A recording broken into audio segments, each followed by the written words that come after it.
Uh, how many team member you have worked in a project? And how Yeah, many are we are about 15 members and we work in different teams. And there are three folks that answer and yeah, okay? Two folks are in on-site means whether they are coordinating for they are big. consultants basically. So not only coordination and they'll have they'll basically handle conduct meetings and if there are any critical issues and we take help from them. And they are very senior persons, like they are very senior persons. Okay. So currently for what is the project you are supporting for that database server? The insurance company in USA. And we are providing database support for various applications for this currently financial. And there are different application teams, and we have a common DBA team. We support all applications. Okay. Right. Uh, currently you are supporting for which version of SQL Server we are supporting? 2008 R2 and 12. Okay. Have you involved in any migration activity? Yeah, involved in 2008 R2 to 12, and prior to the time, I also involved in migration from 2005 to 2008. Okay, what are the pre-checklists you have prepared for this when you will be migrating from 2008 to 2012? Yeah. So basically, it's the three, we follow three migration checklist, migration, post-migration checklist. In pre-migration checklist, the first thing is we will check the business case assessment, how much space is required in the target server to accommodate databases. So for that, we identify the current size of databases. So the exam that we go and check whether the appropriate space is available in the target server. If it is not there, and we work with storage team to get required space added. Then we also identify all the dependent jobs, like whatever the databases that we are moving and what are the jobs associated with those databases, and also any linked servers that we need to transfer to the target servers and make most of the cycles that we need to make. So apart from that, we identify the list of applications or the connection to this particular databases, and then and also we do pull all the database properties with the validation process.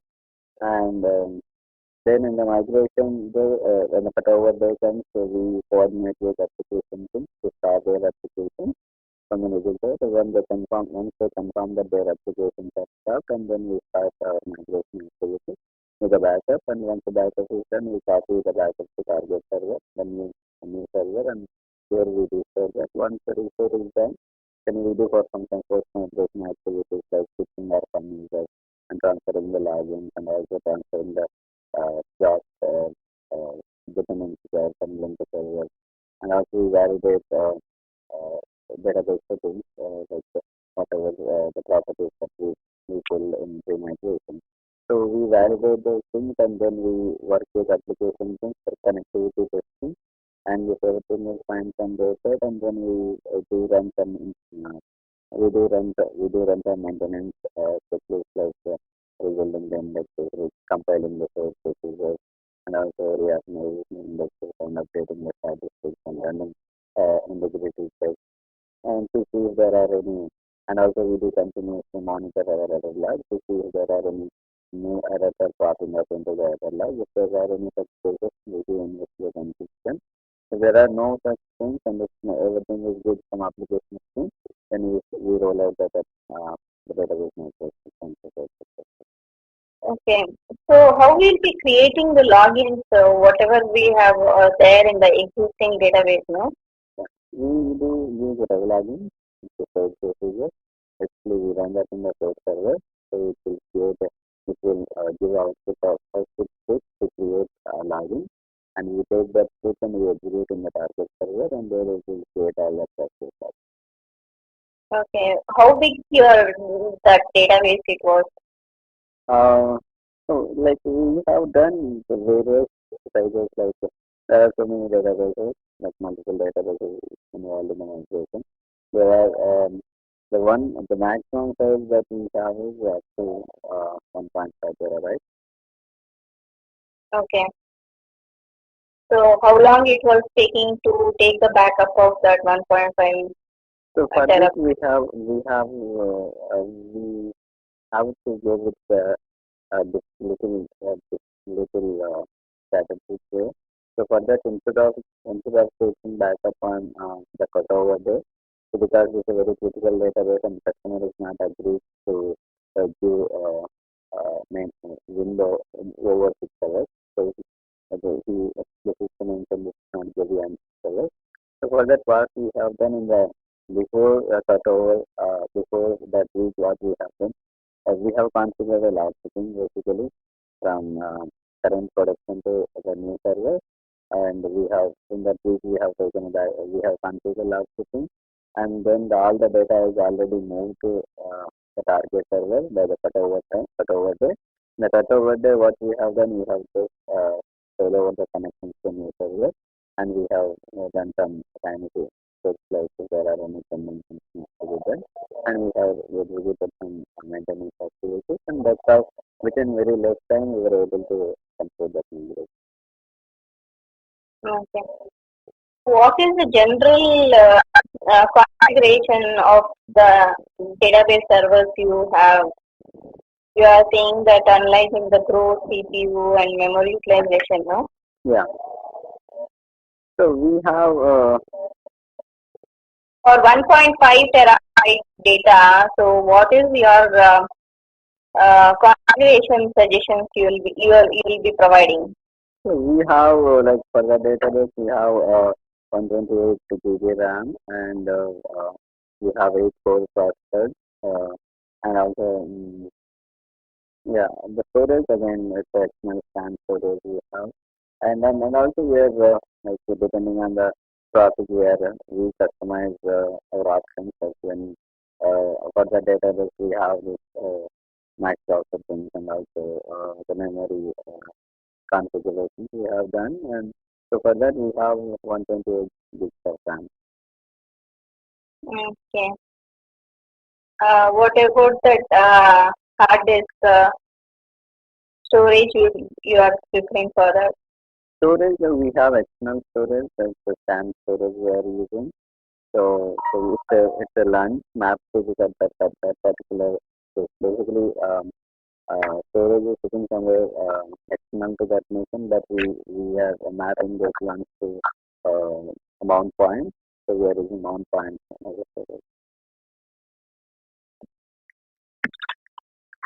Okay. So have you involved in any performance tuning activity? Yeah, so we get requests from application teams saying that their applications are responding slow and they say like something wrong with their. Then, when we get such issues, the first thing that we check a few things at our level, like are there any blockings, are there logs occurring, and we do check when the statistics are updated, and also we do see what is the fragmentation level, so there are any indexes involved. And so based on the fragmentation, like if it is beyond 30%, we go for running index, we will need to maintain if it is 10 to 30%, we go for running index. And apart from that, and also we do see index usage, are there any missing indexes, and we do evaluate execution plan. And based on that, if there are any new indexes required, we will try to implement appropriate indexes with the help of source. Like we get that sources where to develop an environment, and we run the profiler with appropriate event titles, and then whatever the trace output that comes out of profiler, we give that as an input to the DCU. And so we do evaluate whatever the percentage comes out of DCU. And based on that, if there are any index recommendations, if there are any other recommendations, we do perform continuing assessment, and we do implement them in the environment. And if we do see a better improvement or better performance, then we do patch extend to the production. Apart from that, it is nothing to do with the indexes, and if there is something related to the code, then we work with the developers, and we do evaluate the code, and if there are any like if the developer developer is trying to write a very complex join, like writing a join and 20 different tables to a single join. So instead of that, we do recommend them to break that into a small pieces, like write a join and put the table and put those results into temporary table and write one command join and to get a consolidated value. And also, if there are any factors are being used, I will go to exchange and to eliminate factors and use it using temporary table like putting some of the value. And also, yeah, we do have some checklists and we do follow and we do give such recommendations to development team and also we do whatever code changes that developers are starting the production.